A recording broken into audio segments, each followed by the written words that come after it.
നൂറുകണക്കിന് ആയിരക്കണക്കിന് സഖാക്കൾ ഈ പ്രതികൂല കാലാവസ്ഥയെ അതിജീവിച്ചുകൊണ്ട് സഞ്ചരിക്കുകയാണ്.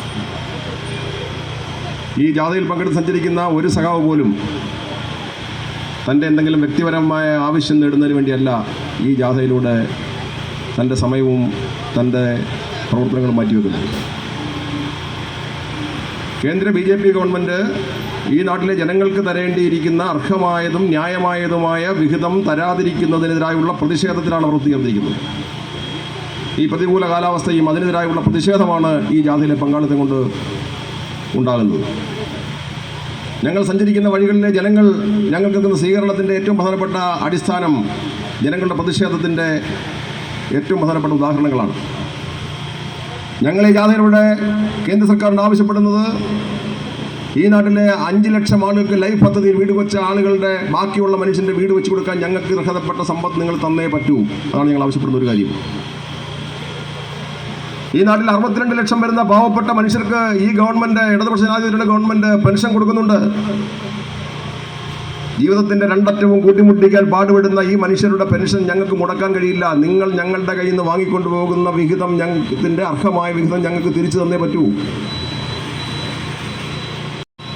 ഇന്ത്യ രാജ്യത്തെ BJPയുടെ നേതാക്കന്മാർക്ക് ഇത് പറഞ്ഞാൽ മനസ്സിലാവില്ല. കാരണം എന്താ? BJPയുടെ ഭരിക്കുന്ന ജില്ലകളടക്കമുള്ള ബീഹാർ അടക്കമുള്ള ഉത്തർപ്രദേശ് അടക്കമുള്ള 14 ജില്ലകളിൽ ജില്ലാശുപത്രി ഇല്ലാത്ത രാജ്യമാണ് ഇന്ത്യ. ആ രാജ്യത്ത് നിൽക്കുന്ന BJPയുടെ നേതാക്കന്മാരോട് പറഞ്ഞാൽ നിങ്ങൾക്ക് മനസ്സിലാവില്ലെന്ന് ഞങ്ങൾക്കറിയാം. എങ്കിലും ഞങ്ങൾക്ക് പറയാതിരിക്കാൻ കഴിയില്ല.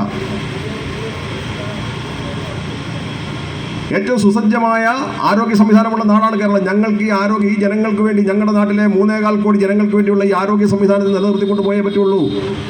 അതിന് ഞങ്ങൾക്ക് അർഹമായ വിഹിതം നിങ്ങൾ തരണം.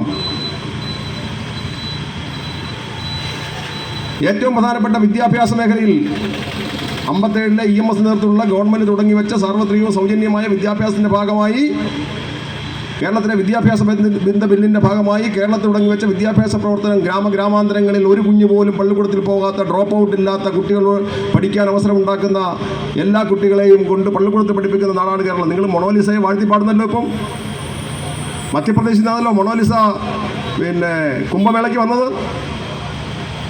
16 വയസ്സുണ്ടല്ലോ കുഞ്ഞിന്. ഇപ്പോൾ കഴിഞ്ഞ ദിവസം ബോബി ചെമ്മണ്ണൂർ ഇവിടെ ഉദ്ഘാടനത്തിന് കൊണ്ടുവന്നു. അത് പറഞ്ഞതെന്താ? ഇന്ത്യയുടെ നേർചിത്രമല്ലേ അതിൻ്റെ വാക്കിലൂടെ പുറത്തു വന്നത്, അതിനോടൊപ്പമുള്ള കുഞ്ഞുങ്ങളുടെ വാക്കിൽ നിന്ന് പുറത്തു വന്നത്. ഒരു കുഞ്ഞുങ്ങൾ പോലും പള്ളിക്കൂടത്തിൻ്റെ തിണ്ണ ഇതുവരെ കണ്ടിട്ടില്ല. ഞങ്ങൾ പള്ളിക്കൂടത്തിൽ പോയിട്ടേ ഇല്ല. ഞാനും എനിക്കൊപ്പമുള്ള കുഞ്ഞുങ്ങളും ആ ചേരി പ്രദേശങ്ങളിൽ താമസിക്കുകയാണ്. വീടില്ല, ഞങ്ങൾക്ക് പള്ളിക്കൂടത്തിൽ പോകാൻ അവസരമില്ല എന്ന് ആ കുഞ്ഞ് പറയണമെങ്കിൽ എന്താണ് ഇന്ത്യയുടെ സ്ഥിതി? അതാണ് ഞങ്ങൾ പറയുന്നത്. ഞങ്ങൾക്ക് നിങ്ങളുടെ പാത പിന്തുടരാൻ കഴിയില്ല. ഞങ്ങൾക്ക് ഞങ്ങളുടെ പാതയുണ്ട്. ഒരു കുഞ്ഞിന് പോലും വിദ്യാഭ്യാസം നിഷേധിക്കാൻ കഴിയാത്ത ഞങ്ങളുടെ പാത ഞങ്ങൾക്ക് കൊണ്ടുപോയേ പറ്റൂ. അതിന് ഞങ്ങൾക്ക് അർഹമായ വിഹിതം നിങ്ങൾ തന്നേ പറ്റൂ. ആ വിഹിതം ഞങ്ങൾ ആവശ്യപ്പെടുമ്പോൾ അത് ഞങ്ങൾക്ക് തരില്ല എന്ന് പറയുന്നത് ന്യായമല്ലല്ലോ. ഈ നാട്ടിലെ ഓരോ പൗരനും ഓരോ കടകളിൽ നിന്ന് വാങ്ങുന്ന സാധനം വാങ്ങുമ്പോൾ സംസ്ഥാനത്തിന് കിട്ടേണ്ടിയിരിക്കുന്ന നികുതി വിഹിതം ഇന്ന് GST ഇനത്തിൽ നിങ്ങളാണല്ലോ സ്വീകരിക്കുന്നത്. സംസ്ഥാനത്തിന് ഇപ്പോൾ നികുതി പിരിക്കാൻ അവകാശമില്ലല്ലോ. നിങ്ങൾ വാങ്ങിക്കൊണ്ടുപോകുന്ന പൈസയുടെ അർഹമായ വിഹിതം ഞങ്ങൾക്ക് തരണം.